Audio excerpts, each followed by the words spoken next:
क्या कोई बता सकता है कि वो कौन है, उनका पद क्या है और वो अधिकारी राज्य की इस विशाल पुलिस मशीनरी में कहाँ फिट होते हैं? आज हम इसी पहेली को सुलझाएंगे।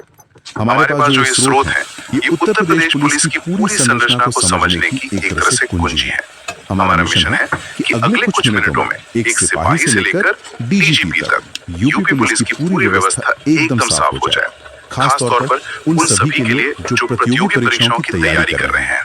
बिल्कुल, हम इसे कहानी की तरह समझेंगे।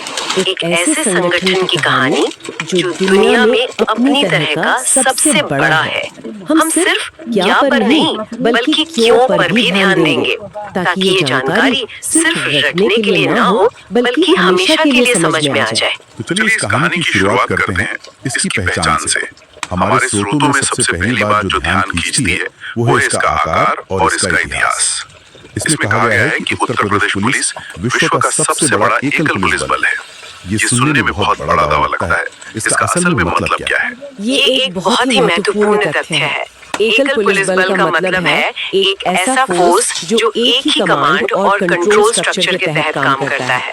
अब इसके आकार का अंदाजा लगाइए। कई छोटे देशों की कुल सेना से भी ज्यादा जवान उत्तर प्रदेश पुलिस में है। ये तथ्य अपने आप में बताता है कि इतने बड़े और घनी आबादी वाले राज्य को संभालना कितनी बड़ी चुनौती है। और इस विशाल बल की नींव रखी गई थी पुलिस अधिनियम 1861 के तहत।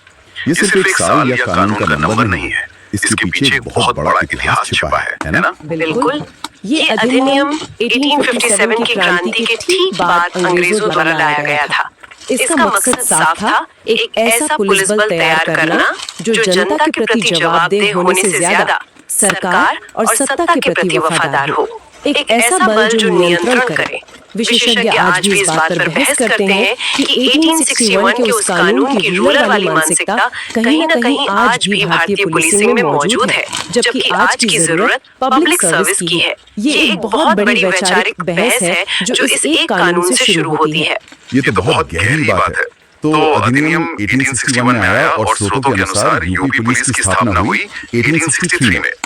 इसे याद रखने का सीधा तरीका है कानून बनने के ठीक 2 साल बाद। और इसका मुख्यालय जो अक्सर परीक्षाओं में पूछा जाता है वो है लखनऊ की सिग्नेचर बिल्डिंग। हाँ, मुख्यालय का शहर लखनऊ और इमारत का नाम सिग्नेचर बिल्डिंग, दोनों ही महत्वपूर्ण है। और उतना ही महत्वपूर्ण है इसका आदर्श वाक्य यानी मोटो, सुरक्षा आपकी संकल्प हमारा। ये कुछ ऐसे तथ्य हैं जो सीधे सीधे एक नंबर का सवाल बनकर परीक्षा में आ सकते हैं, इसीलिए इन्हें कंठस्थ करना बहुत जरूरी है। तो ये तो हुई संगठन की नींव और उसकी पहचान। अब सवाल उठता है कि इस विशाल संगठन को चलाता कौन है, सबसे ऊपर कौन बैठता है। चलिए अब राज्य स्तर पर बैठे शीर्ष अधिकारियों के पदानुक्रम को समझते हैं। जी, राज्य स्तर पर पुलिस की कमान कुछ बहुत ही वरिष्ठ अधिकारियों के हाथ में होती है। अगर हम ऊपर से नीचे के क्रम में देखें तो सबसे बड़े अधिकारी होते हैं डीजीपी यानी डायरेक्टर जनरल ऑफ पुलिस, जिन्हें पुलिस महानिदेशक भी कहते हैं। उनके बाद आते हैं एडीजी यानी एडिशनल डायरेक्टर जनरल, फिर आईजी यानी इंस्पेक्टर जनरल और फिर डीआईजी यानी डेप्यूटी इंस्पेक्टर जनरल। डीजीपी यानी ये पूरे प्रदेश के पुलिस के मुखिया हुए, जैसे किसी कंपनी में सीईओ होता है। आप बिल्कुल सही समझ रहे हैं। डीजीपी ही पूरे राज्य के पुलिस बल के प्रमुख होते हैं। घर बैठे अपने बच्चों को पढ़ाएं इंग्लिश, हिंदी और मैथ के साथ साथ सामाजिक और भावनात्मक कुशलता। डाउनलोड करें टॉप 10 ऐप। हर हफ्ते आपको मिलेंगे नए कार्यपत्र, क्विज और मनोरंजक वीडियोस। प्रमुख होते हैं। राज्य की कानून व्यवस्था की पूरी जिम्मेदारी उनकी होती है और वो सीधे मुख्यमंत्री और गृह मंत्री को रिपोर्ट करते हैं। उनके नीचे एडीजी, आईजी और डीआईजी एक टीम की तरह काम करते हैं जो अलग-अलग विभागों या क्षेत्रों को संभालते हैं। ये राज्य पुलिस की टॉप लीडरशिप है। तो परीक्षा के दृष्टिकोण से ये क्रम बहुत महत्वपूर्ण हो जाता है। डीजीपी सबसे ऊपर, फिर एडीजी, फिर आईजी और फिर डीआईजी। तो ये तो समझ आ गया कि लखनऊ में बैठकर कौन बड़े फैसले लेता है, लेकिन उत्तर प्रदेश जितना बड़ा राज्य जो कई देशों से भी बड़ा है, उसे सिर्फ एक दफ्तर से तो नहीं चलाया जा सकता। इसे प्रशासनिक रूप से कैसे बांटा गया है? बहुत अच्छा सवाल है। यहीं पर क्षेत्रीय विभाजन का कॉन्सेप्ट आता है। बेहतर प्रशासन के लिए पूरे प्रदेश को 8 पुलिस जोन में बांटा गया है। जोन सबसे बड़ी क्षेत्रीय इकाई है और हर जोन की कमान एक बहुत ही सीनियर अधिकारी यानी एडीजी रैंक के अफसर के हाथ में होती है। 8 जोन, और इन जोन को भी और छोटे हिस्सों में बांटा गया होगा? बिल्कुल, हर जोन को फिर कई रेंज में बांटा जाता है। उत्तर प्रदेश में कुल 18 पुलिस रेंज हैं और हर रेंज का प्रमुख या तो आईजी रैंक का अधिकारी होता है या फिर डीआईजी रैंक का। तो अगर आप हायरार्की देखें तो वो इस तरह है। सबसे ऊपर राज्य, राज्य के नीचे 8 जोन और जोन के नीचे 18 रेंज। इसी से जुड़ा एक और शब्द आजकल बहुत सुनने में आता है, कमिश्नरेट सिस्टम। हमारे सूत्रों में बताया गया है कि ये यूपी के 7 जिलों में लागू है।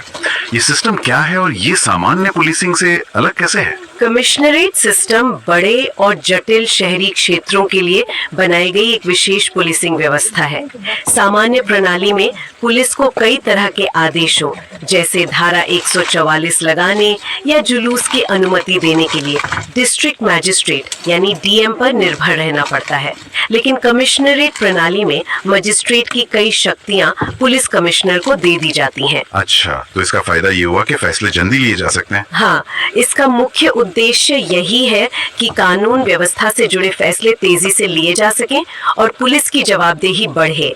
लेकिन इसके आलोचक ये भी कहते हैं कि इससे एक ही अधिकारी के हाथ में बहुत ज्यादा शक्ति केंद्रित हो जाती है। परीक्षा के लिए उन 7 जिलों के नाम याद रखने होंगे: लखनऊ, नोएडा, कानपुर, वाराणसी, गाजियाबाद, आगरा और प्रयागराज। ये तथ्य सीधे पूछे जाते हैं कि यूपी में कुल कितने जोन हैं? जवाब है 8। कुल कितनी रेंजें हैं? जवाब है 18। ये आंकड़े तो सीधे याद करने वाले हैं। चलिए अब इस प्रशासनिक ढांचे को और नीचे जमीनी स्तर पर लाते हैं, उस स्तर पर जहां एक आम नागरिक का पुलिस से सबसे ज्यादा सामना होता है, यानी जिला और थाना स्तर। सही कहा, यहीं से असल पुलिसिंग शुरू होती है। हर जिले का जो पुलिस प्रमुख होता है उसे हम एसएसपी या एसपी कहते हैं। आम भाषा में इन्हें जिले का कप्तान भी कहा जाता है। एसएसपी यानी सीनियर सुपरिंटेंडेंट ऑफ पुलिस बड़े और महत्वपूर्ण जिलों में होते हैं, जबकि एसपी यानी सुपरिंटेंडेंट ऑफ पुलिस तुलनात्मक रूप से छोटे जिलों में। और जिले के अंदर भी तो और छोटे हिस्से होते होंगे। मैंने सर्किल ऑफिसर या सीओ के बारे में सुना है। बिल्कुल, एक जिले को प्रशासनिक सुविधा के लिए कई सर्कल में बांटा जाता है और हर सर्कल का प्रमुख होता है सीओ यानी सर्कल ऑफिसर।